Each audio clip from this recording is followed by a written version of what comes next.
Hey everyone, Yasin here, and in this video I want to talk about playing with proportions. I've made videos on the subject of proportion, how to distort it or manipulate it before, but I figured I've learned some more things since my last video, and I'd like to share those things with you.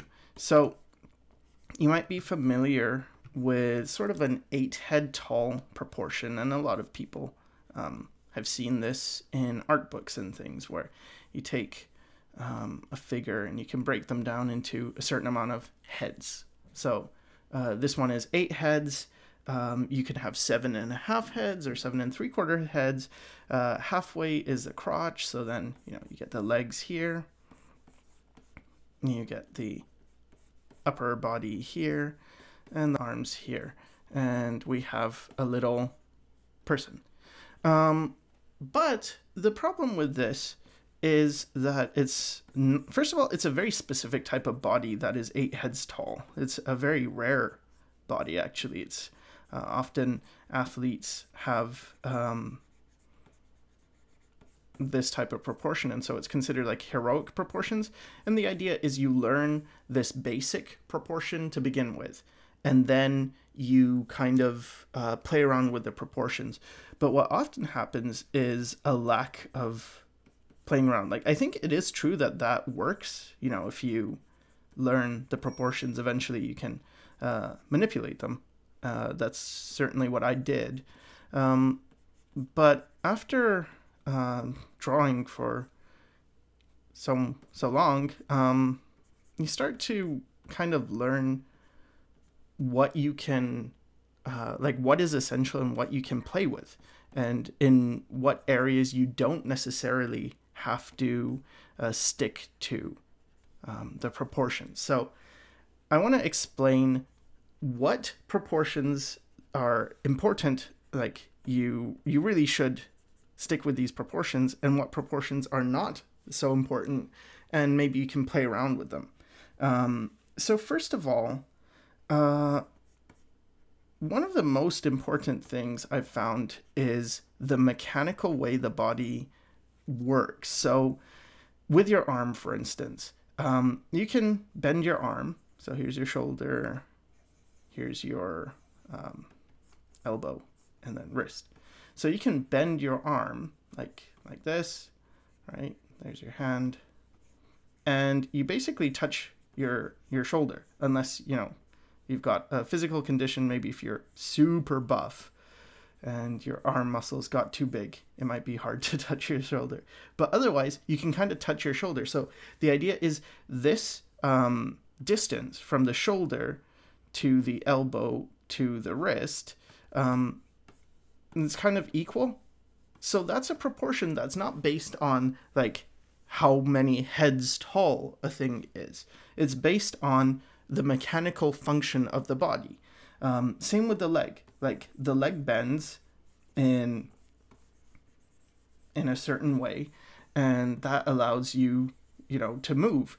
And when you sit down, or if you kneel down, the back of your heel is pretty much going to rest on your butt, like that.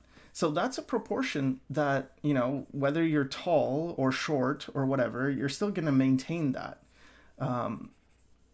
Same with fingers and things.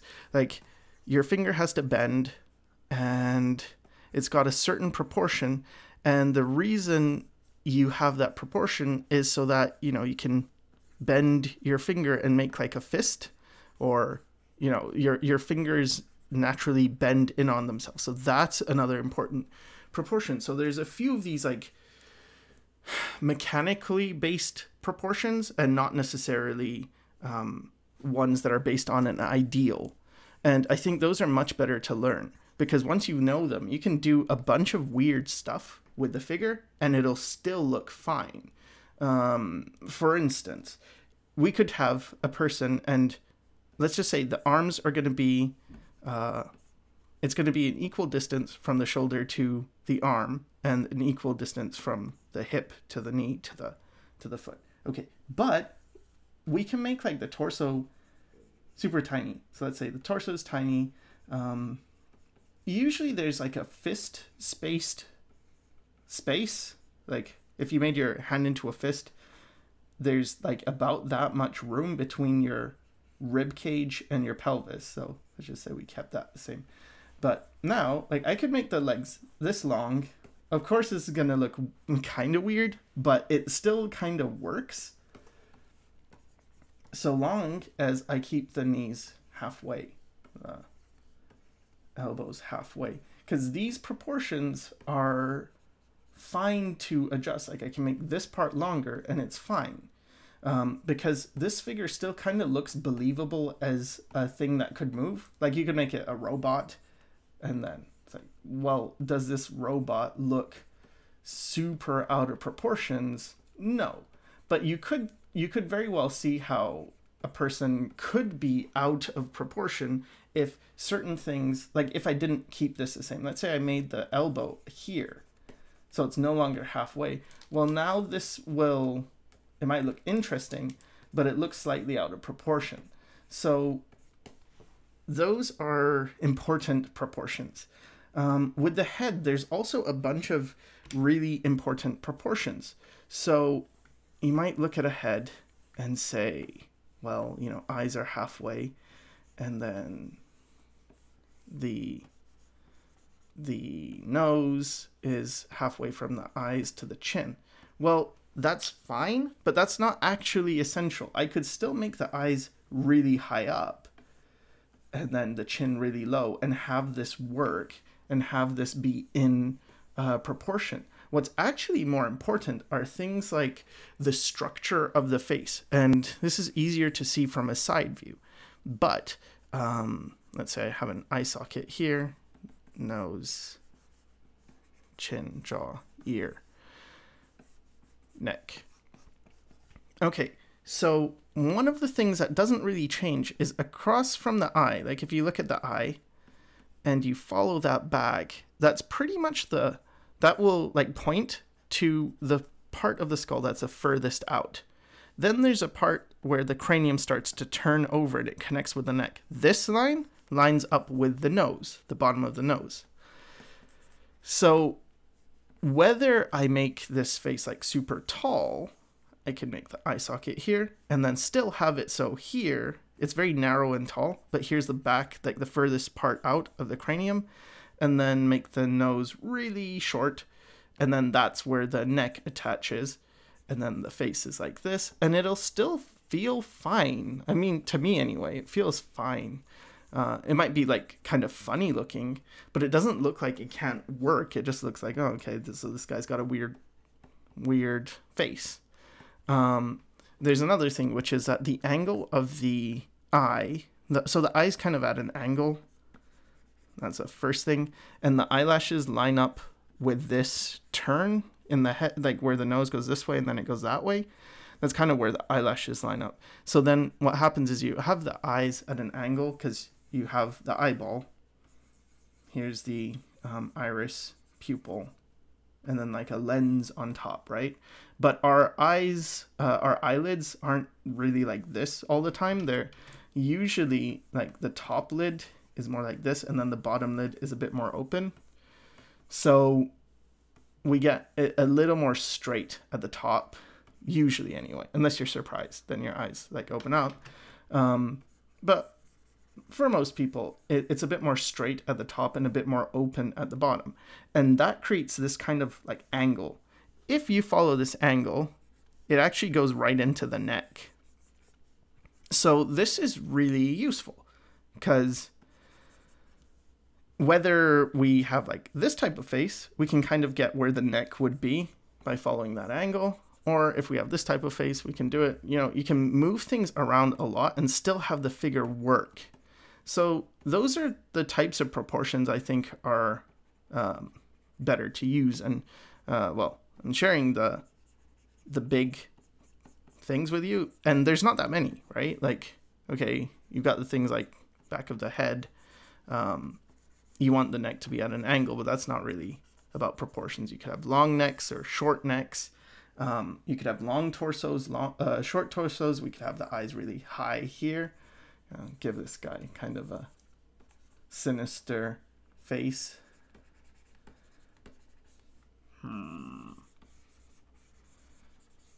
And yeah, it looks like a cartoon, but it doesn't look wrong. Also, yeah, this part that turns, the jaw, see how the jaw goes like this way and then it turns and it goes into the chin area.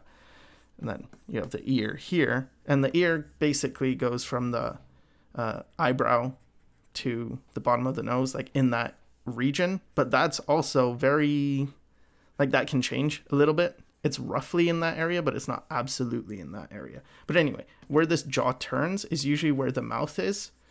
So that way you can have a mouth that's here, but you could also have like a person who has like a, I don't know, a mouth way up here maybe. Like, okay, there's their mouth.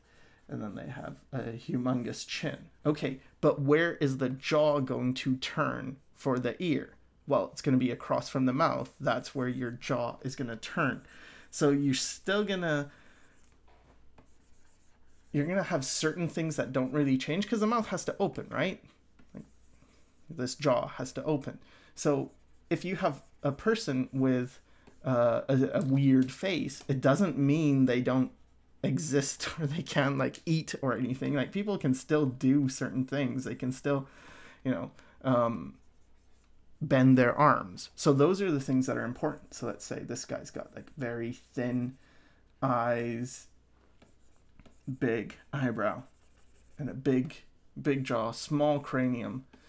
And then here's the ear.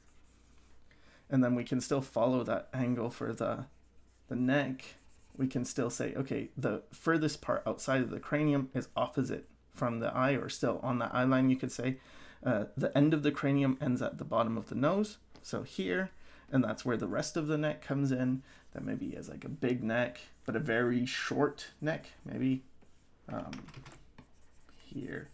So now we've got a character that looks plausible, maybe like a cartoon, you could say.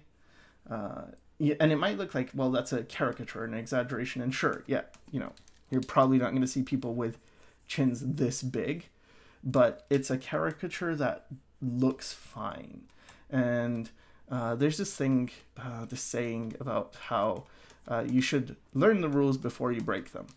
And I think that's true. And I think there's not really I don't have a problem with people learning like the 8 heads tall figure.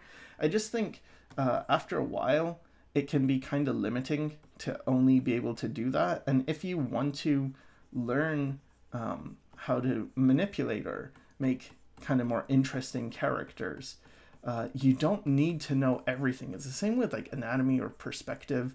I know so many people, and myself included, who we don't know perfect perspective, but we still like work as artists.